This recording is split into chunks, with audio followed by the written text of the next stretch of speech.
नमस्कार। आप सभी को एसएसबी के फॉर्म डलने लगे हैं। क्लियर है? थोड़ा सा मैं लेट जरूर हूँ, इसको ध्यान रखना है। 20 तारीख से फॉर्म डल रहे हैं और लास्ट डेट है 18 जून।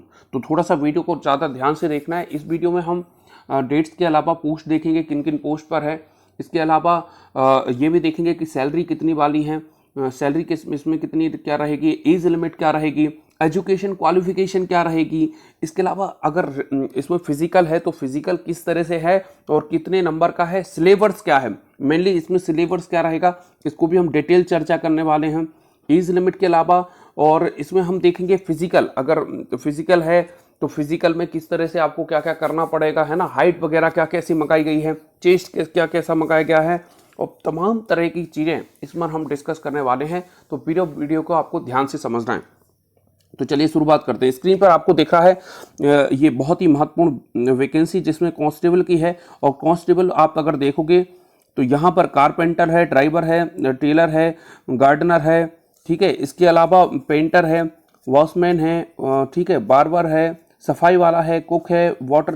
तो काफ़ी सारी पोस्ट पर भर्ती निकली है और इनको हम 1 to 1 चर्चा करने वाले हैं। तो सबसे पहले यहाँ पर आपको स्क्रीन पर देख रही होंगी किस पोस्ट पर कितनी वैकेंसी आई हुई हैं, ये आप आराम से देख लीजिए। जो जिस भी कैटेगरी में आप हों उसके हिसाब से आप देखिए। अगर आप EWS से भर सकते हैं तो EWS से, और अनरिजर्व से अगर आप भर सकते हैं, जिस भी कैटेगरी में आप हों तो उसके अकॉर्डिंग ही आपको सीट जो है वो भरना है। और सबसे ज़्यादा अगर इसमें देखेंगे तो सबसे ज़्यादा जो पोस्ट अगर आपको दिख रही होंगी तो वो है 96 जो पोस्ट आई हैं वो आई हैं ड्राइवर के लिए। और ड्राइवर के लिए क्या योग्यता है, ये भी सारी चीज़ें हम देखेंगे कि ड्राइवर के लिए जो योग्यता है, एजुकेशन क्वालिफिकेशन है, वो क्या क्या मंगाई गई है। ओके, सैलरी जरा देख लीजिए। सैलरी है आपकी, आ रहा हूँ यहाँ पर, अगर आप देखोगे तो 21,700 से रहेगी आपकी 59,100। क्लियर है? तो इस तरह से ये सैलरी रहने वाली है। सैलरी के अलावा यदि आप देखेंगे तो अलग अलग वैकेंसी के लिए यहाँ पर कुछ एक्सपीरियंस मंगाएं। अब आप अगर एक्सपीरियंस देखोगे तो भाई एक्सपीरियंस इतना ज़्यादा नहीं होता। जैसे यहाँ पर हम देख लें, सबसे पहली बात तो सभी वैकेंसी में जितनी भी कांस्टेबल की वैकेंसी है सब में 10th पास मंगाया गया है। और साथ साथ अगर आपके पास ITI का डिप्लोमा है तो ITI मंगाया गया है, और ITI का डिप्लोमा नहीं है तो एक्सपीरियंस। अब एक्सपीरियंस बहुत बड़ी टफ चीज़ नहीं होती। आप अगर सोच रहे हो कि एक्सपीरियंस कहाँ से बनेगा, तो भाई एक्सपीरियंस आराम से कहीं से भी कैसे भी आप बनवा सकते हो। अगर होटल में अगर कुक का काम करना है तो होटल का आपको एक्सपीरियंस चाहिए होगा। सफाई वाले का भी एक्सपीरियंस, आपने किसी संस्थान में सफाई वाले, तो इस तरह से ट्रेड की ये सारी भर्ती हैं। तो यहाँ पर एक्सपीरियंस चाहिए है, वो आप बनवा सकते हैं, ये कोई कहने की बात नहीं। जब आप ध्यान से पढ़ेंगे तो वो आपको समझ में आ जाएगा, ठीक है। लेकिन सारी ही पोस्ट पर अगर आप देखोगे ध्यान से तो जैसे बार बार का है तो यहाँ पर भी 2 ईयर एक्सपीरियंस चाहिए है, ठीक है। तो यहाँ पर आपके पास समय है, आराम से ये ट्रेनिंग इंस्टीट्यूट जो है इस तरह से ये आराम से बन जाते हैं। एज लिमिट जरूर आप देखते रहें। अच्छा, एज लिमिट में एक चीज़ आप ध्यान रखें, मैं आपको अभी बता भी दूंगा कि एज लिमिट पर आपको ये ध्यान रखना कि SC ST वालों के लिए जो है 5 साल का एज रिलैक्सेशन रहेगा। तो जहां पर एज 25 साल लिखी है किसी भी पोस्ट में तो वो हो जाएगी +5, मतलब 30 साल ओवर एज। और OBC वालों को 3 साल का एज रिलैक्सेशन रहेगा तो वो हो जाएगी 25 + 3, तो वो हो जाएगी आपकी 28 साल।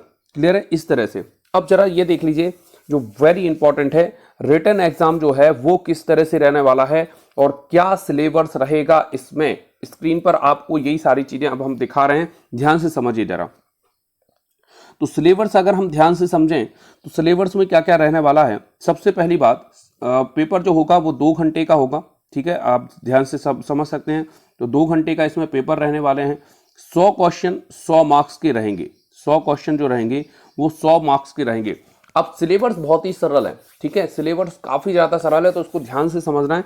सबसे पहली बात, इसमें क्या क्या आ रहा है वो देखिए जरा। सबसे पहले आ रही है मैथ्स, रीजनिंग आ रही है, ठीक है, GK आ रहा है, और हिंदी इंग्लिश। जो आपको इंग्लिश से डर लगता है या हिंदी से डर लगता है तो आप कोई भी एक सब्जेक्ट ले सकते हैं, या तो आपको हिंदी लेना होगा और या आपको इंग्लिश लेना होगा। क्लियर है? चलिए आगे बढ़ते हैं। माफ कीजिए। तो यहाँ पर अब सबसे पहले देखिए, रिटन एग्जाम से पहले फिजिकल है। तो फिजिकल में क्या कैसा मंगाया गया वो जरा देख लीजिए। फिजिकल की प्रोसेस क्या है वो जरा ध्यान से समझिए। फिजिकल में सबसे पहले है मेल के लिए रनिंग है। तो 4.8 किलोमीटर की रनिंग है जो कि आपको 24 मिनट में जो है तय करना होगी। अगर फीमेल आप हैं तो 2.4 किलोमीटर की रनिंग है, और जो कि आपको रनिंग जो रहेगी वो 12 मिनट में, माफ कीजिए 18 मिनट में उसको तय करना होगा। ठीक है, ये रनिंग है 2.4 किलोमीटर की, 18 मिनट में इसको तय करना होगा गर्ल्स के लिए। और बॉय के लिए वही मतलब 4800 मीटर अगर आप इसको समझें 24 मिनट में, और महिलाओं को उससे आधी 18 मिनट में तय करना होगी। क्लियर है? ओके, तो ये सारी चीजें हैं। अब नाप तौल भी होगी आपकी। ठीक है, तो हाइट वगैरह आप देख लीजिए, अलग अलग पोस्ट पर है तो मैं दिखाते जा रहा हूँ। देखिए, मेल के लिए ये रहेगी, फीमेल के लिए ये रहेगी। ठीक है, अगर आप कैंडिडेट हैं तो 1 और 2 में नहीं आते हैं, मतलब ये देखिए, ये है 1 और ये है 2, तो आपके लिए ये रखना पड़ेगी। और अगर आप इन दोनों में आते हैं, ठीक है, आप कुछ असम राइफल में हैं, कुछ और भी हैं सर्विस, तो फिर आपको हाइट में थोड़ा सा एज रिलैक्सेशन रहेगा। बाकी अपन ये मान के चलें कि जो ओपन वाले हैं, ओपन वालों के लिए हाइट ये रहेगी। ठीक है, ओके। अदर पोस्ट फिर से देख लीजिए, ऊपर अगर आप देखेंगे तो यहाँ पर जो है आपको मिल जाएगा पेंटर, वॉशमैन वगैरह की, तो ये हाइट रहेगी। अच्छा, एक बात और, जो ड्राइवर है, ड्राइवर के लिए जो हाइट मांगी गई है वो मांगी गई है 170। ये भी आप ज़रा ध्यान रखेंगे, ड्राइवर के लिए जो हाइट मांगी गई है वो मांगी गई है 170। ये मैंने एज रिलैक्सेशन आपको बता दिया है कि जो SC ST वालों के लिए है एज रिलैक्सेशन 5 साल का रहेगा, और OBC वालों के लिए 3 साल का रहेगा। इसके अलावा भी जो एक्स सर्विस मैन हैं या कुछ हैं तो उनके लिए भी अलग अलग एज रिलैक्सेशन रहेगा हर एक चीज़ में। क्लियर है? तो यदि आप SSB की तैयारी करना चाहते हो तो बैच हमारे यहाँ चालू हो चुके हैं, और 15 जून से भी हम एक नए बैच चला रहे हैं 12वीं पास के लिए। तो आपके लिए ये बैच बहुत ही इंपॉर्टेंट होने वाला है, जिसमें हम सारे सब्जेक्ट पढ़ाएंगे। आपका मैथ्स भी पढ़ाने लग रहे होंगे, और मैथ्स के लिए एक अलग टीचर रखेंगे हम, रीजनिंग के लिए अलग टीचर होगा, और GK के लिए अलग टीचर होगा। तो बढ़िया तरीके से आपको अगर तैयारी करना है तो आपको स्क्रीन पर आपको जो है पता दिख रहा होगा, छत्रसाल चौक, विजय टॉकी रोड, कटरा बाजार, सागर। ऑफलाइन कोचिंग होती है हमारी, तो यदि आप चाहें सागर के आसपास के हैं या आप सागर रह सकते हैं तो ज़रूर आप कोचिंग ज्वाइन कर सकते हैं और इस बैच का फ़ायदा ले सकते हैं। क्लियर है? ये बहुत ही महत्वपूर्ण वैकेंसी है। फिर भी इससे संबंधित यदि आपकी कोई क्वेश्चन हो, अच्छा, एग्ज़ाम कैसे रहने वाला, तो सबसे पहले आपका फिजिकल होगा, फिजिकल के बाद आपका रिटर्न एग्ज़ाम है, और रिटर्न के बाद होगा आपका मेडिकल। ठीक है, मेडिकल बहुत ही सिंपल सादा है, जो होता ही है कि नौकरी ना हो, ठीक है, पैर आपके फ्लैट ना हो। ठीक है, अच्छा, माइनस मार्किंग होगी क्या एग्ज़ाम में? नहीं, तो माइनस मार्किंग जो है एग्ज़ाम में माइनस मार्किंग नहीं है। ठीक है, तो एग्ज़ाम की आप बिल्कुल चिंता नहीं कीजिए, अगर आप फिजिकल अच्छे से कर लेते हैं तो फिर आपका एग्ज़ाम निकल जाएगा।